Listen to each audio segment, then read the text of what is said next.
ont une audace rare, un toupet incroyable, d'aller contester une PAC qui, paraît-il, serait trop écologique pour eux et menacerait d'ailleurs leur équilibre économique. La PAC qui est sur la table aujourd'hui, c'est la PAC qu'ils ont imaginée via leur fédération européenne de syndicats d'exploitants agricoles, le COPA-COGECA, et que cette PAC n'est absolument pas plus environnementale, télescope les attentes sociétales et citoyennes, puisqu'on va continuer de distribuer l'argent public sur les structures les plus polluantes, les plus utilisatrices de pesticides et d'engrais de synthèse, et que les grands perdants de cette copie, c'est d'abord les agriculteurs qui font bien et qui font de l'agroécologie, et ensuite le citoyen contribuable qui attend autre chose à mettre dans son assiette.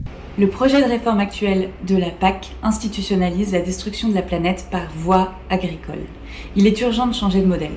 L'approche adoptée pour nourrir l'Europe et le monde pendant des décennies a eu des conséquences néfastes sur les communs naturels que sont l'eau que nous buvons, l'air que nous respirons, les sols qui nous nourrissent, la biodiversité et évidemment le climat. Ce modèle a aussi mis les paysannes et les paysans à genoux, il les empêche de vivre leur vie correctement.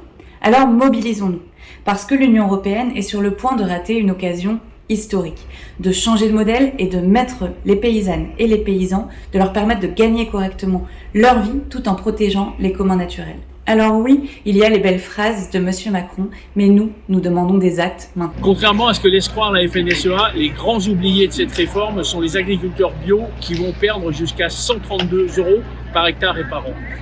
Une injustice alors qu'aujourd'hui la bio ne bénéficie que de 1,8% de l'enveloppe de la PAC pour 8,5% des surfaces cultivées en bio dans l'Union européenne.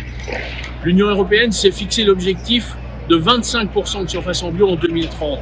Mais le lobbying des représentants de la FNSEA a fonctionné et a sapé toute incitation à passer en bio en refusant que la PAC valorise les bienfaits environnementaux rendus par ce modèle agronomique. L'agro-industrie qui ruine les paysans et les écosystèmes veut continuer à monopoliser les aides publiques.